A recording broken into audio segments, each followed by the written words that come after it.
Videa Radio para llevar. En tu dispositivo, tu computadora, tu celular.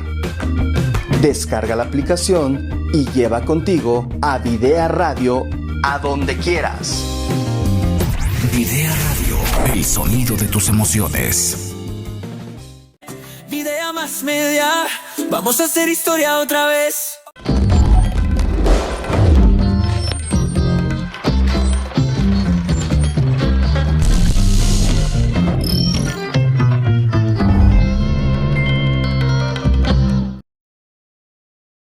Los comentarios y expresiones vertidos en este programa son responsabilidad de quien los emite.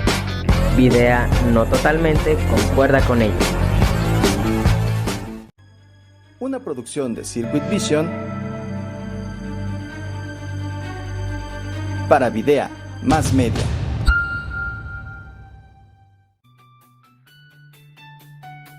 Videa Más Media presenta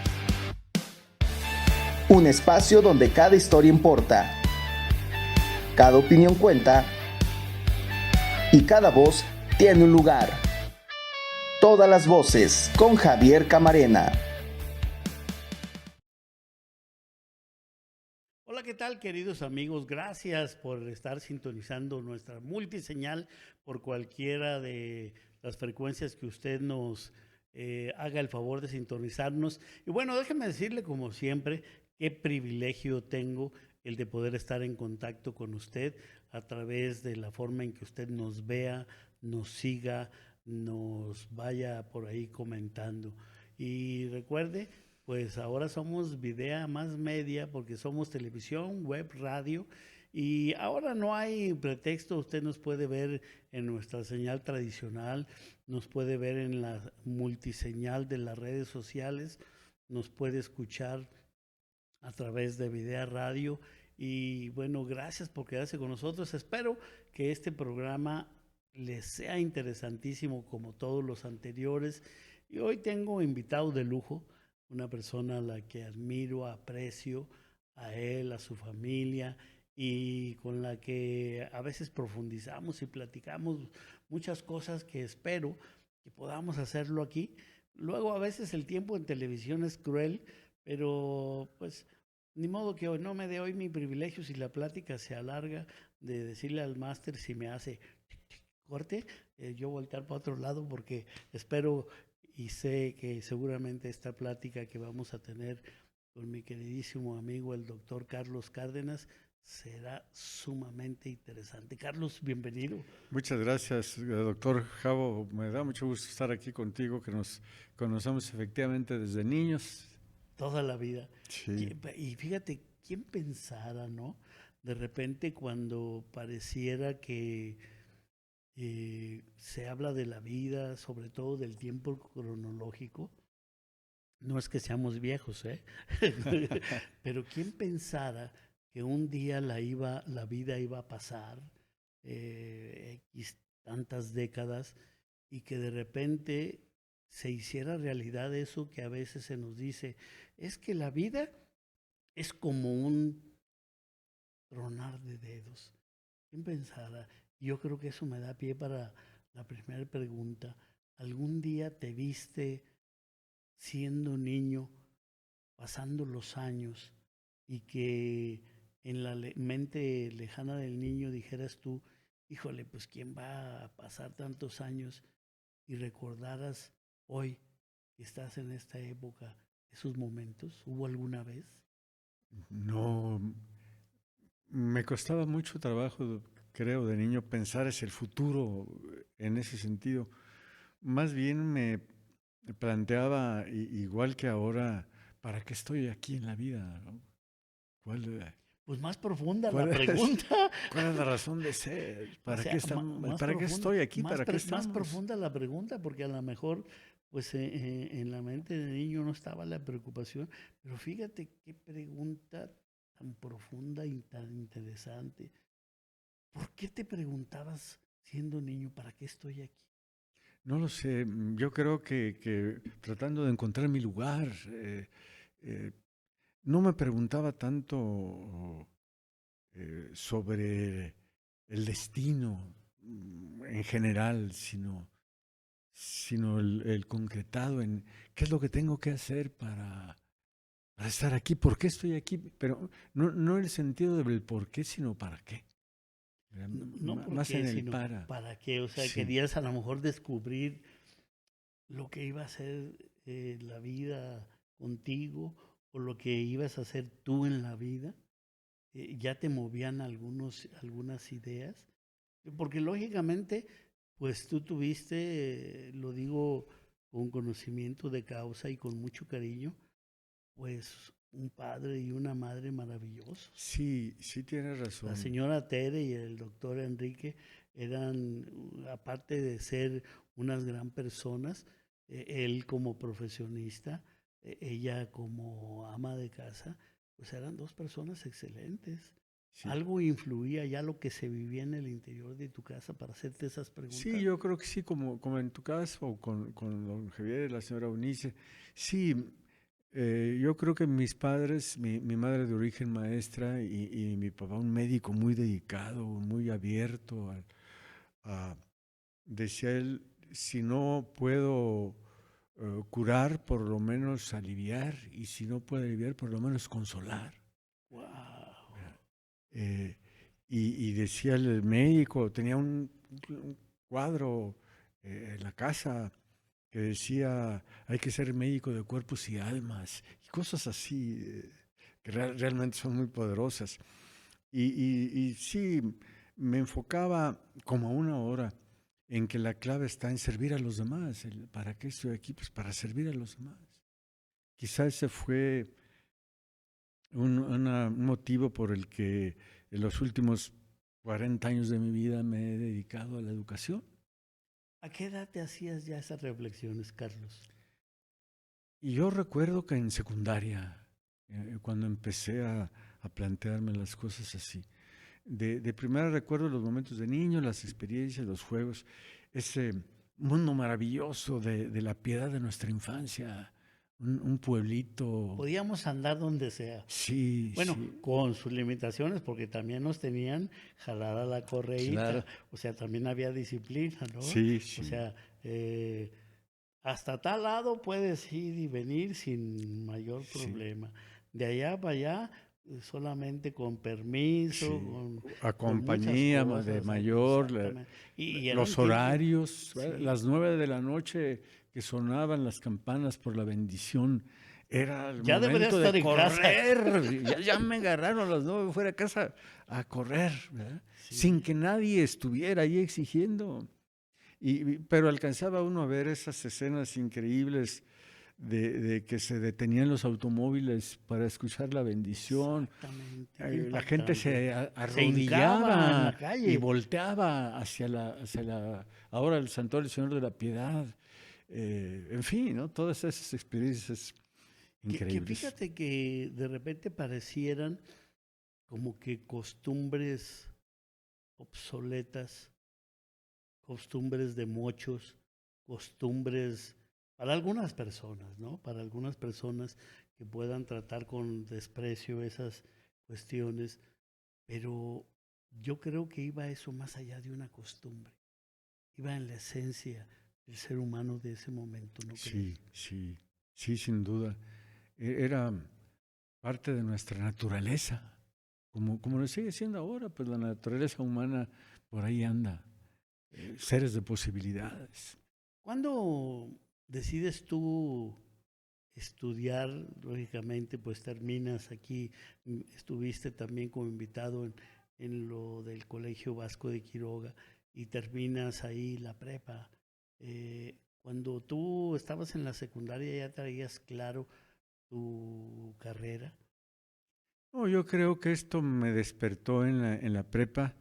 Tenía el gusto como ahora por la química y eso me condujo a estudiar ingeniería química en la UNAM, que fue un regalo de la vida y de Dios haber podido estudiar en la UNAM en unas circunstancias especiales. El crecimiento explosivo de la educación superior precisamente al inicio de los 60s. y que es hasta la fecha una institución, aún con sus problemas, ¿no? Que a lo mejor pues es producto de otro tema, poder hablar de esa alma mater tuya, la UNAM, pero que fue un referente a nivel no solo México, sino mundial, Sí, y que hoy pues puede tener quizá grandes problemas como otras instituciones, pero creo que ahí se forjaron grandes profesionistas, hubo sí. mentes privilegiadas que fueron maestros de ustedes. ¿Y qué te llamaba la atención de la química? O sea, ¿cómo la descubriste que dijiste, me gustaría? Porque de repente, cuando te hablan de química, sobre todo siendo joven, como que suena otra cosa en la cabeza. Sí, sí tienes razón. Cuando yo hablaba con compañeros de que me gustaba la química porque quería entender cómo estaba hecha la materia y cómo se transformaba, pues, unas miradas un poco extrañas, pero esa era y sigue siendo una de mis interrogantes existenciales, cómo, cómo se organiza la materia y cómo se transforma y cómo cambia, cómo nos hace cambiar. Y bueno, me ayudó eso a ir entendiendo. Tengo dos recuerdos grandes de eso, de la universidad. Eh, Tuve un profesor, hablando de los grandes maestros de de la UNAM, de la Facultad de Química de aquel tiempo, el doctor Jaime Keller.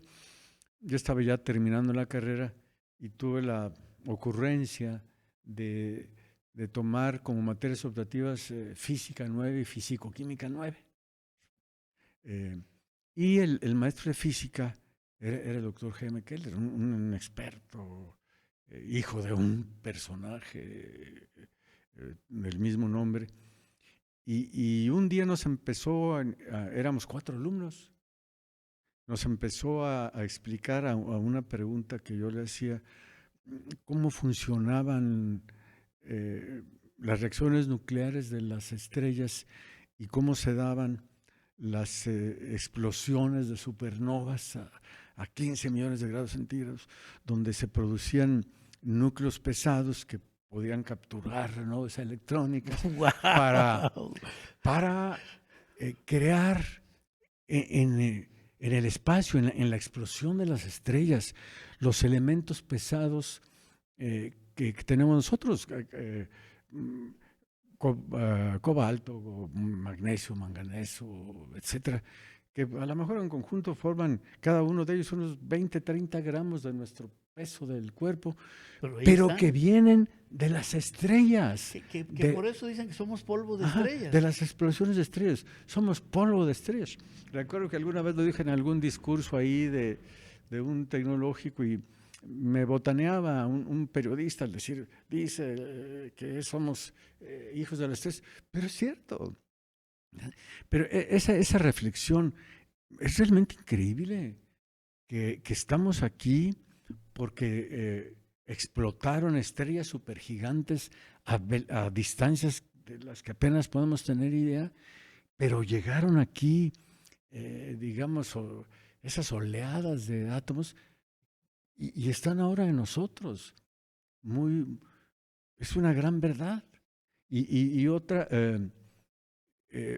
verdad en ese sentido, pues la dio San Francisco de Asís con el hermano lobo y el hermano árbol y la hermana rana y el hermano hongo, la hermana bacteria, podríamos decir ahora. Y estamos pues hermanados efectivamente con los animales y con las bacterias. Bueno, son pensamientos de ahora que en su germen pues estaban en aquel tiempo. Recuerdo cómo en un posgrado que hice en el Politécnico, la doctora Biórica Racota hacía que también daba clases en la UNAM, hacía una exposición sobre el ciclo de Krebs, que valió un premio Nobel, un investigador alemán que trabajó en Inglaterra. Y cómo explica el ciclo de Krebs en unas 10 reacciones, cómo la célula transforma los carbohidratos, las proteínas, las grasas que comemos cómo las transforma cada célula para su respiración y para generar energía y con ello impulsos nerviosos y movimientos musculares, pero a partir realmente de una secuencia, de reacciones. Me decía que valía un premio Nobel, pero cuando ella las explicó en el pizarrón y volteó después de hacer su exposición y de llenar el pizarrón de fórmulas, estaba llorando de la profunda emoción que aún le causaba estar explicando algo misterioso, tan prodigioso como eso. Y asocio con el doctor Herrera como por un lado está en la profundidad de la materia y en las reacciones químicas, pues una parte de la explicación de la vida. La otra, pues cuesta mucho trabajo verla desde el punto de vista estrictamente natural y yo en lo personal pienso en como una atribución de Dios, la creación de la vida, porque muy bien la química nos explica cómo un conjunto un caldo de moléculas de ciertas características se pueden convertir en vida, pero ese salto, ¿dónde está? ¿Dónde la química se transforma en vida? ¿Dónde en el caso del pensamiento, por ejemplo, en el cerebro,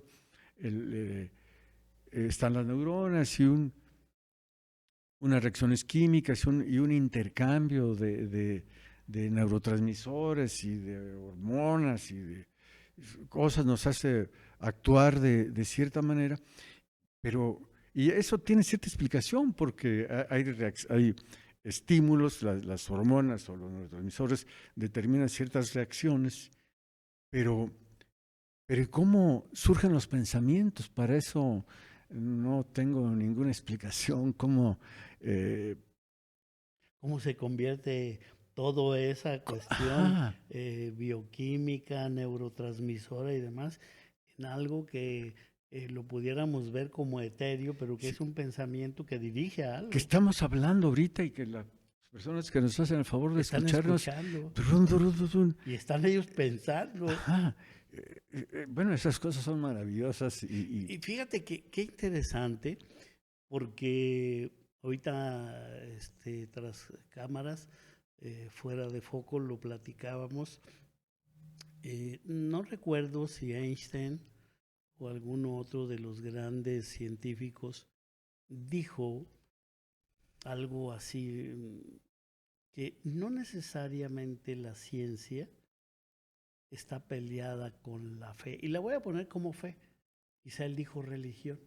Y la voy a poner como fe porque respetando todos los estratos de fe de cualquier denominación, sino que un gran científico debiera ser un gran creyente. Evidentemente, esa explosión que tú dices, que algunos le podrán llamar Big Bang, que algunos le podrán llamar como se le llame, pues lógicamente yo me imagino en el momento de la creación, cuando Dios decide hacer la creación, pues los libros sagrados nos refieren a 7 días, ¿verdad? Pero recordemos algo, 1000 años para Dios es 1 minuto, 1 segundo, ¿sí? Entonces, si lo traspolamos a eso, pues a lo mejor fueron en ese poderío del Big Bang, en esa sabiduría de Dios, pues Él desató la creación y fue dejando que bajo su toque, pues fuera haciéndose todo eso, ¿no? Sí. O sea, y se hizo la luz. Y cómo se hizo la luz, y después esto y después lo otro. Pues pudieron haber pasado millones de años para nosotros en la cronología humana, pero para él, en su eterno presente, porque yo siempre he dicho, en realidad el tiempo es un invento cronológico del ser humano. Sí. Ni hay pasado ni hay futuro, todo es un eterno presente. Lo vivimos cronológicamente en la dimensión que tenemos del tiempo. Pero volviendo a eso, de esa gran explosión, pues definitivamente yo quiero tratar de imaginar el gran estruendo que comenzó a hacerse cuando Dios dijo, hágase. La palabra, en el principio era Cuando el verbo. el verbo se hizo, ¿verdad? Porque entonces, y hoy que la ciencia, pues las neurociencias, ¿cómo han aportado Sí. al conocimiento, no? Sí, profundamente. Y bueno, a mí me ha llamado la atención que lo resumen diciendo, no se hagan bolas, es el cerebro.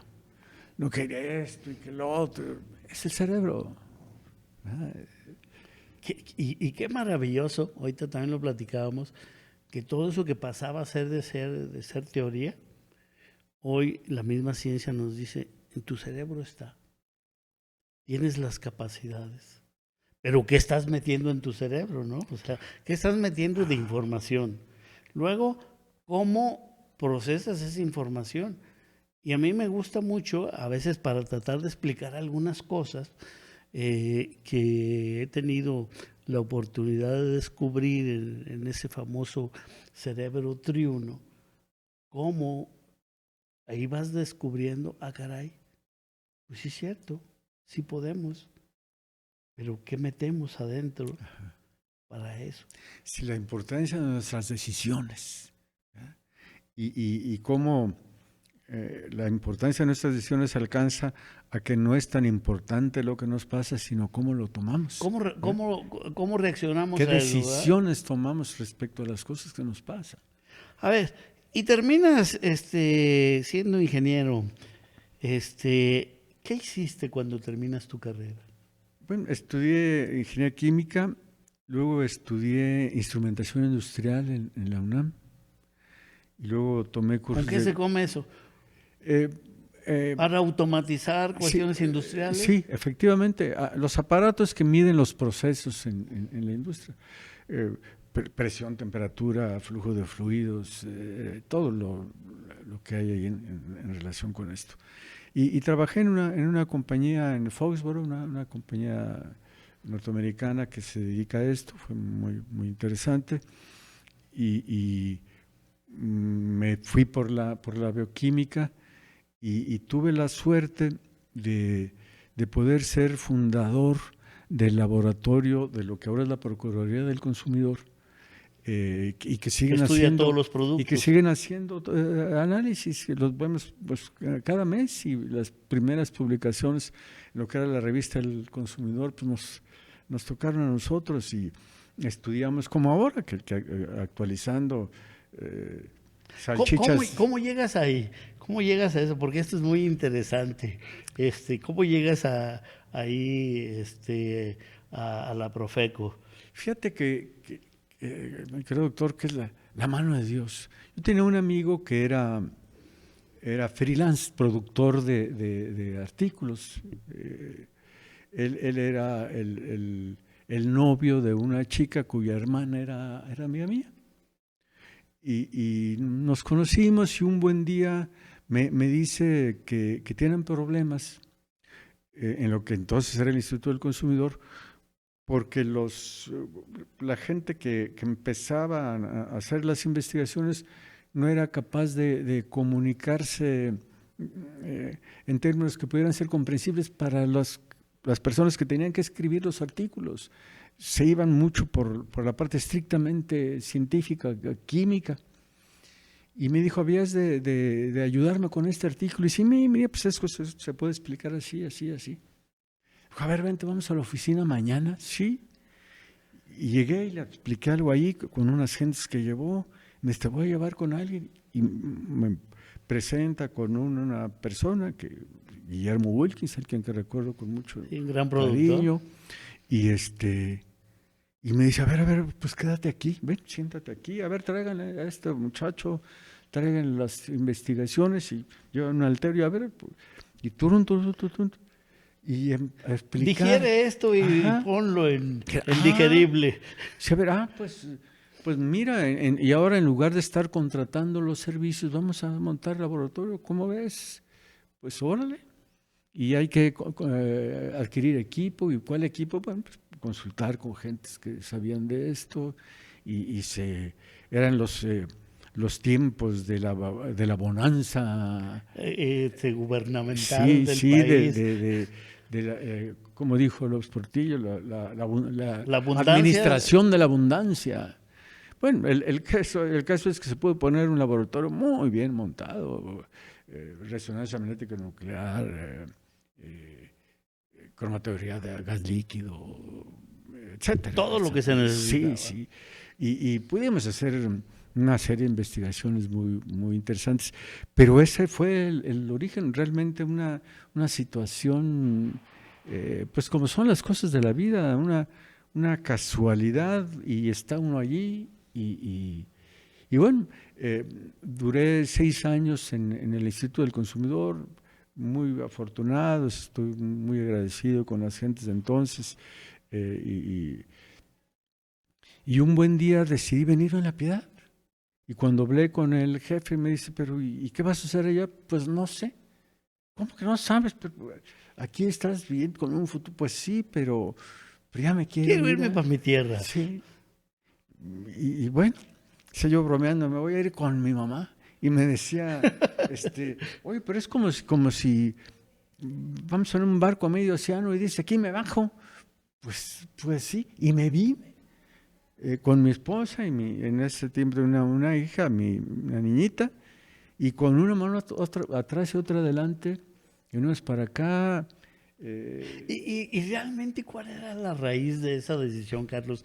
Decías tú, deja regresar a mi tierra, a la tranquilidad. Sí, México te empezaba a resultar sí, ya cansado, agobiante. Sí, ¿Qué había en el Carlos, esposo y padre, en ese momento, más allá en del querer, éxito profesional? precisamente en querer un lugar mejor para mi familia, para mi hijita en particular, que yo le sigo diciendo hijita.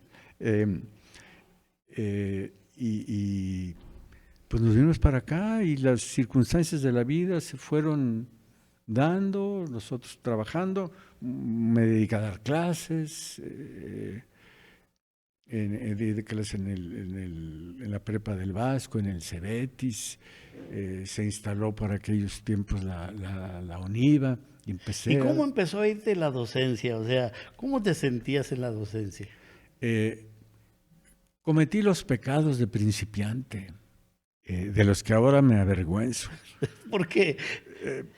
Recuerdo que un grupo, unos muchachos muy sanos, muy, muy buenos muchachos, el maestro es 15 de mayo, vamos, le trajimos un pastel y vamos a cantar las mañanitas. Y empezaron, yo dije, bueno, ya tienen 1 minuto con esto, ya podemos dar clase. Y bueno, ahora me avergüenza haber hecho eso, pero...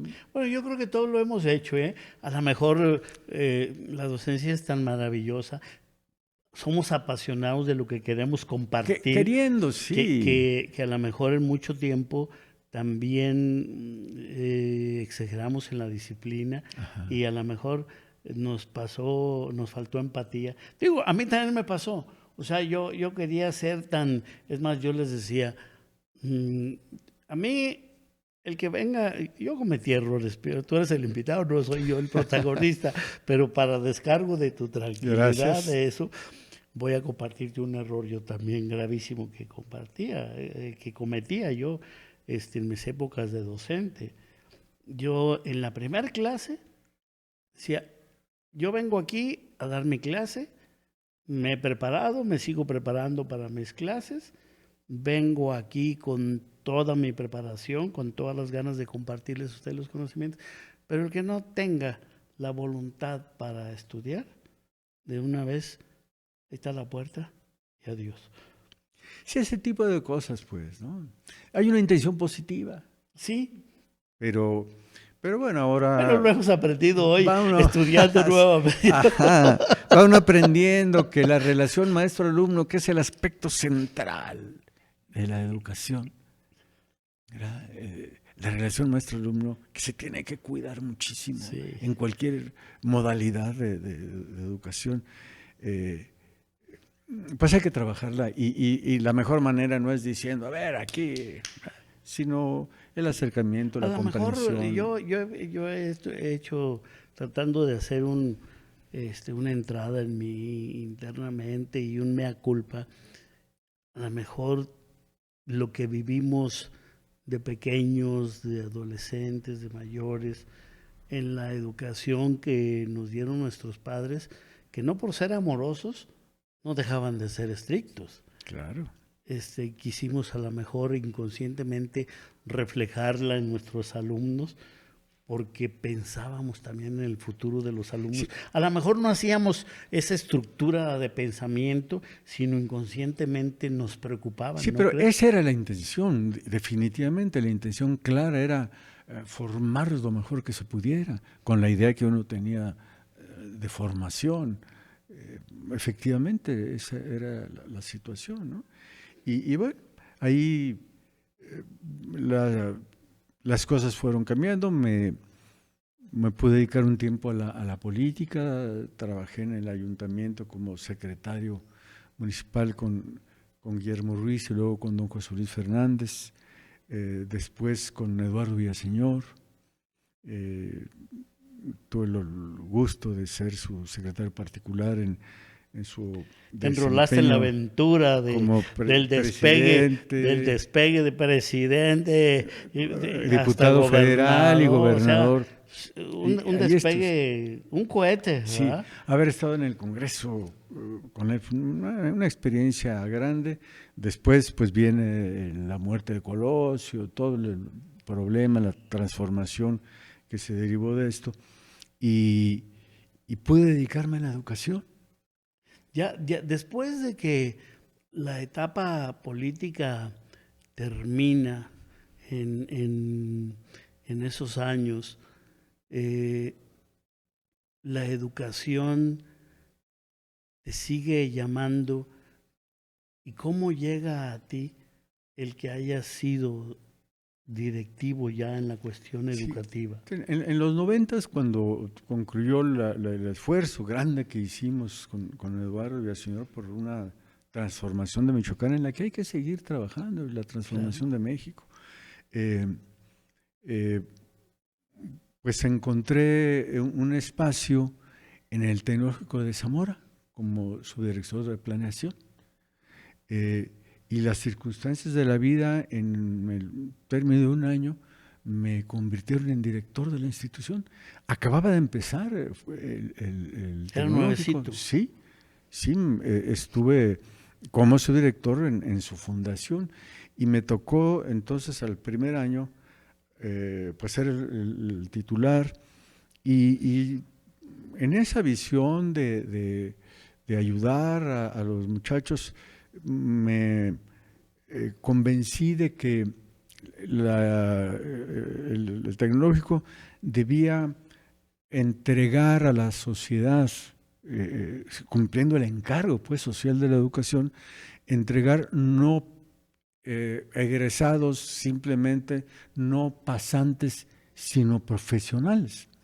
Y entonces, cuando son 9, 10 semestres las carreras, en octavo semestre fui a ver a los octavos, había 3 carreras, con los estudiantes de los octavos semestres, y se me ocurrió la puntada de mandar a hacer sus títulos profesionales. Y se los presenté con su nombre. Les dije, aquí están sus títulos profesionales. En cuanto suceda esto, lo tienes. Hay que poner la foto y la fecha y las firmas. Oye, entonces, qué buena estrategia. De ustedes depende, sí. Y bueno, y desde luego nos preparamos para las asesorías de las tesis.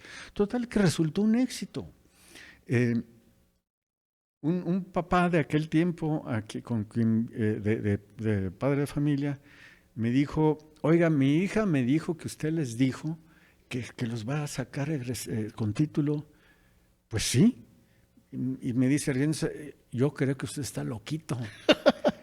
Pues sí, ¿verdad? Pero lo hicimos. Y resultó que era la primera vez que en la historia de la educación superior pública de nuestro país salían los egresados de la primera generación con título y cédula profesional. Wow. Desde luego intervinieron muchas gentes nos ayudaron mucha gente que compraron esta idea. El Tecnológico Nacional de México, que no se llamaba entonces así, sino simplemente Dirección General de Tecnológicos, encontró el esfuerzo valioso y premiaron al Tecnológico con unos laboratorios muy, muy bien montados, en fin, una serie de las cosas que van desencadenando otras. Y nos fue muy bien. Entonces, déjame recapitular. Entonces, quiere decir que en las etapas de inicio de los tecnológicos salían como técnicos. No, como ingenieros, pero como salen Pero de como decir, ay, a ver con su carta de pasante, sí, a ver ¿no? cuándo te entregamos tu título. Con ¿sí? su parte de pasante. Y Con su carta de pasaban pasante. 5 o 6 años y a Sí. lo mejor no lo recibían. O no se molestaban en titularse. hacer la tesis, con las distintas opciones que hay. Informe de práctica profesional, etcétera, ¿no? Una 10 Las investigaciones, opciones examen EGEL, que siguen vigentes ahora. Entonces, ese compromiso de tener que terminar, para poderse graduar la primera generación, tenían que tener fecha de examen profesional. Wow. Si no, no podían estar. Ahora se gradúan, hacen el acto académico. Se gradúan estudiantes que deben materias, pero pues, como ahí van con los compañeros. Eso para mí es inaceptable, pero bueno, en mi tiempo de responsabilidad yo actué con otras ideas y las cosas salieron bien. Salieron tan bien o fueron tan interesantes debo decir, con un equipo de trabajo extraordinario, ¿verdad? Los compañeros, maestros y directivos, el apoyo del gobierno fue enorme. Salieron bien las cosas y se decidió entonces fundar con el gobernador Tinoco Rubí el Tecnológico de Uruapan, la segunda ciudad de Michoacán. Dicen los uruapanos, la primera después de Morelia. Y bueno, tuvimos esa suerte de fundar la institución. Debo decir también, con todo el apoyo, en aquellos tiempos el titular era totalmente responsable de la institución, entonces tenía uno la facultad, que a mí me parece que es necesaria, de elegir al equipo de trabajo. Ahora, desgraciadamente... Hoy se ha quitado eso. Sí, ahora llegan de todos los grupos de interés, de los grupos políticos de interés, de los grupos partidistas de interés, y todos están peleando por acomodar a su gente. Las gentes de Morelia acomodan a sus gentes en todas las instituciones, no solo educativas, sino en todas las instituciones de todo tipo del gobierno del Estado o de la Federación, y entonces se pierde el control administrativo y se pierde con ello la responsabilidad. O sea, todos son compadres de alguien, todos tienen un padrino y le responden a ese padrino, no al titular. ¿Ven? El titular se ven en enormes desafíos para tratar de caminar. Sí, de dirigir esa orquesta con solistas que cada quien tiene sus propios intereses. Pues es muy difícil, claro. Pero bueno, así son las cosas. En nuestro tiempo fueron de otra manera, nos permitieron poder ser responsables y hacernos responsables. Y bueno, pues nos fue muy bien. También en Uruapan, con la gente, enorme apoyo. Después fue bajo el gobierno de Lázaro Cárdenas Batel, terminé mi periodo y sorprendentemente me ratificó como titular. Digo sorprendentemente porque precisamente pues era, digamos, de otro partido, claro. Pero cosa que yo valoro mucho en él, no le importó. Él dijo, tengo aquí un balance de los titulares de las diferentes dependencias. Y en el caso tuyo, me dijo, aquí tengo el análisis que hay, he estado un par de veces en la institución y pues vas a continuar. Y fui por segunda vez director del TEC de Uruapan. Cuando terminó el periodo de Lázaro Cárdenas Batel, pues ya no fue posible. El siguiente gobernador tenía otras ideas y bueno, pude regresar a La Piedad. Seguí trabajando en educación intensamente en la UNIVA. Y en esas estaba cuando, en un proyecto muy interesante que se llamó Prodecol, un programa de desarrollo económico y competitividad territorial, brillantemente dirigido por la doctora Natalia Salinas, y en esa estábamos cuando pues me llamó el siguiente gobernador, Fausto Vallejo, y me dijo: estoy integrando a mi equipo y tengo buenas referencias de ti, además de que nos conocemos por varias situaciones. ¿Te gustaría regresar de director del TEC de Zamora? Pues, ¿cómo no? Sí, la segunda. ¿Y cómo lo encontraste la segunda vez que llegaste a Zamora? Pues en condiciones diferentes. De hecho, la invitación estuvo basada en que era necesario hacer un reemplazo del titular que estaba entonces por una serie de circunstancias. Y bueno, pues llegamos a tratar de uniformar las situaciones y de regresar al enfoque de vida académica, que bueno, para mí no hay otra idea central en una institución de educación superior. Claro, vida académica con todo lo que implica. No solo es pues formar buenos profesionistas en el sentido de Ortega y Gasset, sino ¿de qué se trata? De que sean buenos en lo que estudiaron en su carrera, pero la educación superior pues no es solo la parte profesionalizante, sino la formación humana, claro, ¿verdad?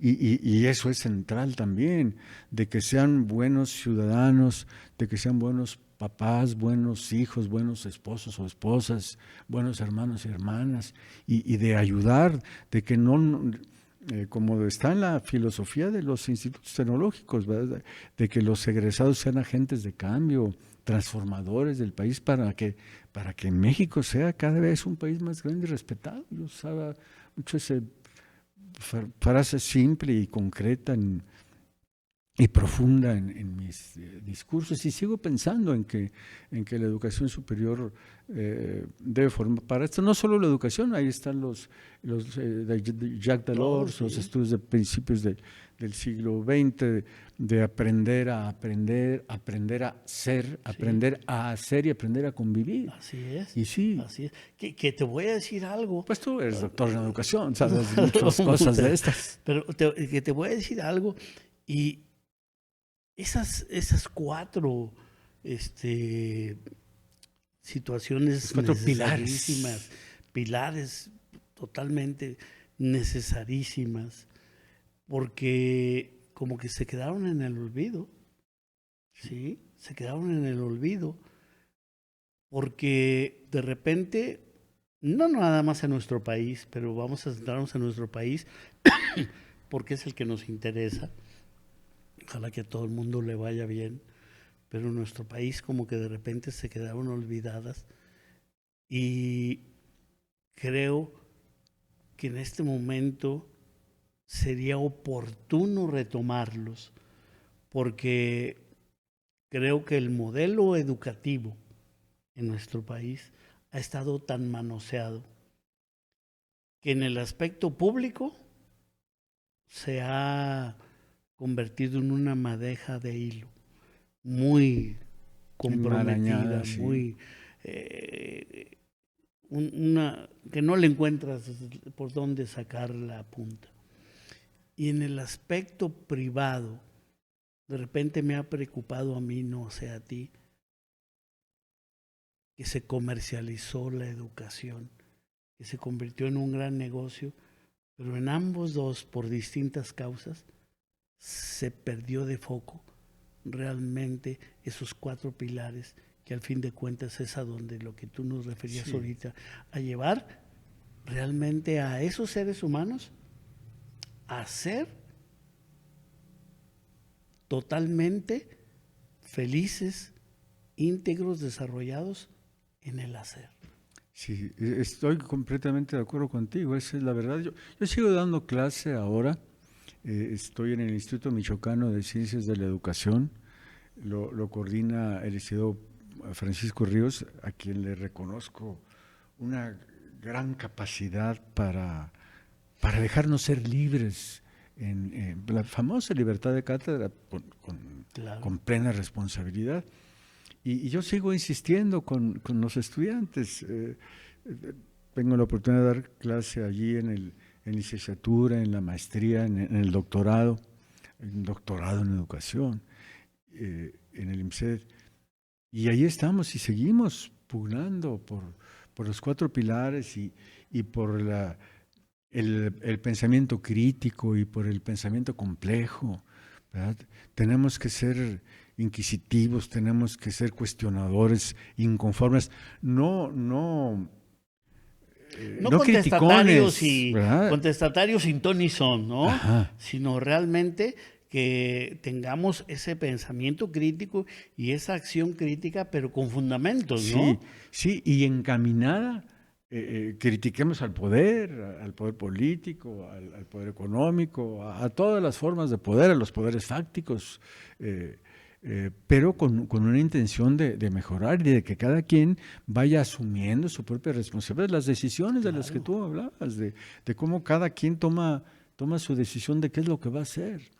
Y por ahí nos vamos. Entonces, en la educación superior, pues sí buscamos gacetianamente la docencia, la investigación, que me trato de hacer siempre investigación con los estudiantes. Lo hicimos en el Tecnológico de Zamora, en el Tecnológico de Uruapan. Teníamos un centro de investigación, tuvimos ahí media docena de doctores muy competentes. Y bueno, seguimos con eso, docencia, investigación, extensión de la cultura, y desde el comienzo del siglo XX, pues las nuevas preocupaciones de la educación superior, que están en la defensa de la vida, en la defensa de la paz y en la defensa de los derechos humanos, que están tan amenazados ahora, principalmente en términos de libertad y democracia. En la educación superior hay que luchar por defender la paz y defender la vida y defender los derechos humanos. A estas alturas de tu vida, haciendo un repaso de todo lo que has transitado,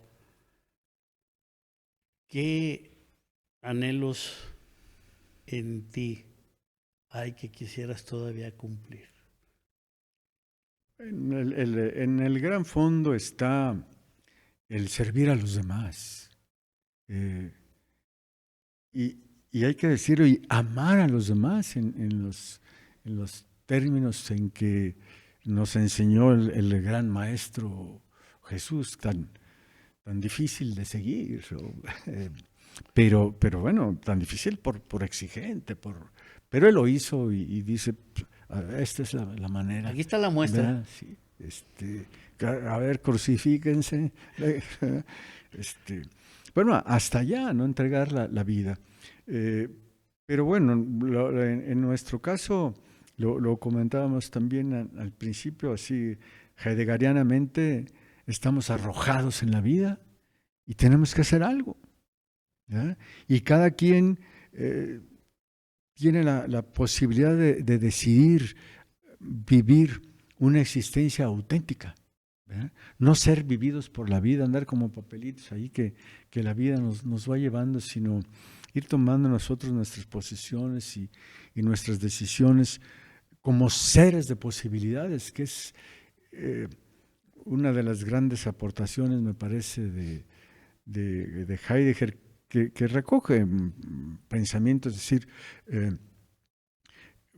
podemos, no, a diferencia de las cosas, de que están hechas, terminadas, aquí está la presencia de algo, dice Heidegger, está equivocada la filosofía en encontrar en la presencia la razón del ser, ¿verdad? Y ahí, para vivir la ontología, el ser humano, su característica, es un ser de posibilidades. Infinito. Nunca está terminado, nunca estamos terminados, ¿verdad? Somos seres de posibilidades y ahí está la esencia de la educación, en que somos seres inacabados e inacabables.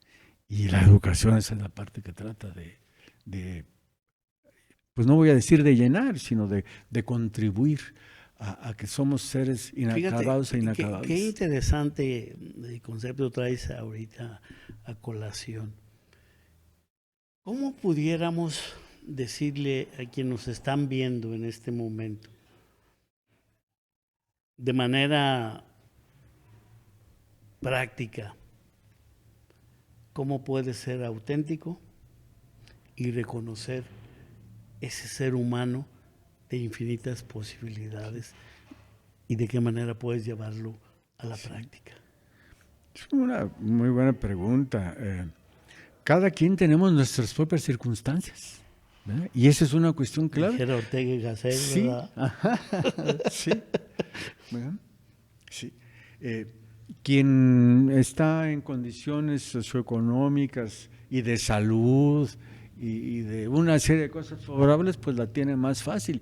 Quien está en circunstancias socioeconómicas y de salud y de inequidad y de injusticia de todo tipo, pues está...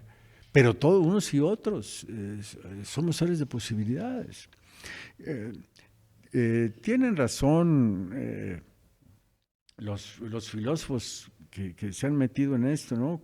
Cuando dicen, bueno, no es tan cierto que el hombre puede hacer lo que quiera, decidir su destino. Pues no se puede, hay una serie de factores que limitan tremendamente, ¿no? Sí, no, estoy de acuerdo con eso, pero déjame interrumpirte un poquito, porque creo que para ahondar un poquito en eso de que somos seres de posibilidades, a mí me gusta decir a veces, ¿saben qué? Creo que la frase esa de somos el arquitecto de nuestro propio destino está equivocada. Yo considero que más bien somos el arquitecto de nuestro porvenir. ¿Por qué razón? Porque yo considero que destino es en el país donde nacimos, con la familia donde nacimos, el color de piel que tenemos, la dotación genética. Exactamente, la cuestión genética que tenemos. Ese es nuestro destino. Ahí ya lo tenemos, ¿no? Ahí ya lo tenemos. Lo que sí podemos, vamos a decir, constituirnos como dueños es de nuestro porvenir, con nuestros pensamientos, con nuestras acciones, con nuestro esfuerzo, con nuestra disciplina. ¿Qué opinas tú de eso? Estoy de acuerdo contigo. Y cada quien según sus circunstancias, ¿verdad? Ricoeur dice que encuentra a tres maestros de la sospecha, ¿verdad? Todos ellos dicen que no es cierto que el hombre puede lograr lo que quiera porque asume sus posibilidades para ser lo que sueña ser. No se puede. Ahí está Nietzsche que dice, no es cierto que el hombre pueda hacer lo que quiera, está supeditado por... Condicionado, ¿verdad? Y dice, es la palabra, sí, está condicionado por sus limitaciones, como recordamos, Nietzsche estuvo enfermo desde muy joven. Hablaba desde su frustración, quizá. Sí, ajá. Decía, entonces, los dolores del cuerpo nos frustran, no somos totalmente libres. Lo único que la salida es pues pensar en el superhombre que establezca sus propios valores y no los valores que impone la religión, sino el superhombre que imponga que él solo elija, maestro de la sospecha. O Freud, ¿verdad? Que es maestro de la sospecha, porque dice, no, todo es el inconsciente, que está basado en las represiones. Entonces, ¿dónde está la libertad? Son nuestras represiones, el inconsciente el que termina dirigiendo muchas de las cosas. O Marx, que dice que son las frustraciones económicas las que nublan las posibilidades, ¿verdad? Pues sí, son reales. No, tienen cierta razón. Pero volvemos a ir a la cuestión esperanzadora. Somos seres de posibilidades. Y a pesar de esto, a pesar de esto, a pesar del otro. A pesar de Nietzsche, de Marx. Es más, ahí te va. Y a lo mejor algunos me van a tildar, a pesar hasta de Salomón, que tiene capítulos muy densos y que pues es bíblico. Pero dicen grandes hagiógrafos, grandes estudiosos, que está hablado también escrito por Salomón desde su frustración. Tú sabes mucho de eso. Has estudiado mucho. Creo que más allá de todas las circunstancias, vamos a ponerla, de todas las situaciones válidas, porque si hoy amanecemos, podemos y tenemos la libertad de tomar una hoja y de poner 100 motivos por los cuales no levantarnos, ¿verdad? Y existenciales, y vistos en los noticieros, y vistos en tu propia historia, ¿sí? Pero también tenemos la posibilidad de elegir 10 motivos por los cuales sí puedo levantarme y cuáles puedo encontrar esperanza. Y es ahí la grandeza de seres humanos como somos. Sí, estoy de acuerdo con tú. Somos seres de posibilidades con muchas limitaciones en diferentes circunstancias cada una, pero en cada circunstancia somos seres de posibilidades.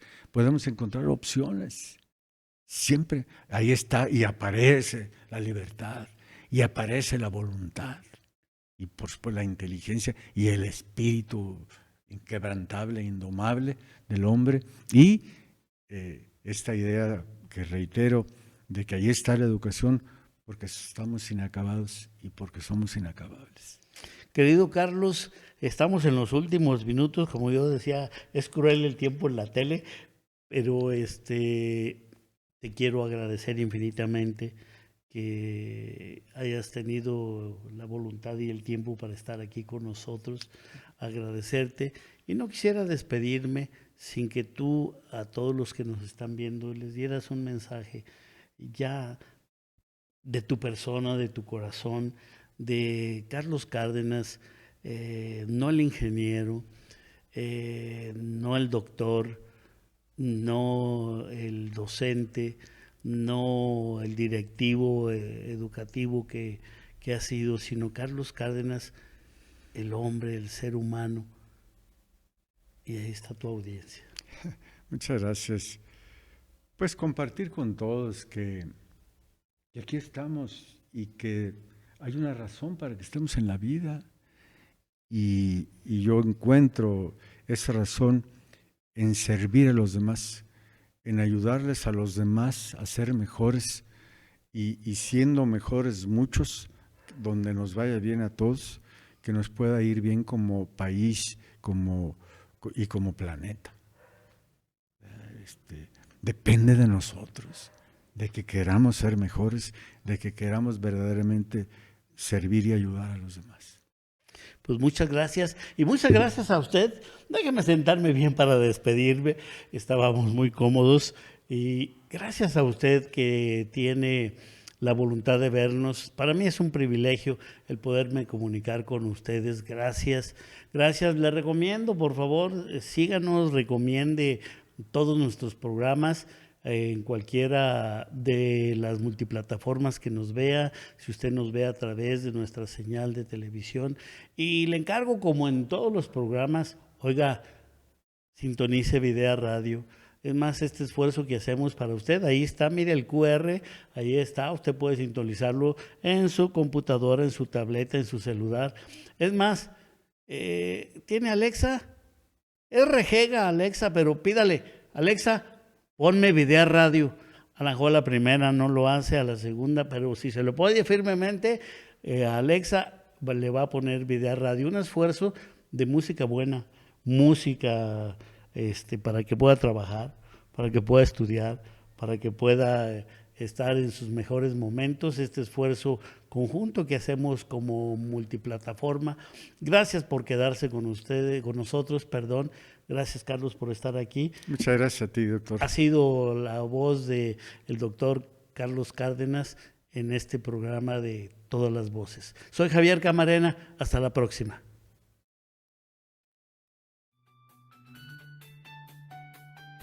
Videa Más Media presentó Todas las Voces con Javier Camarena.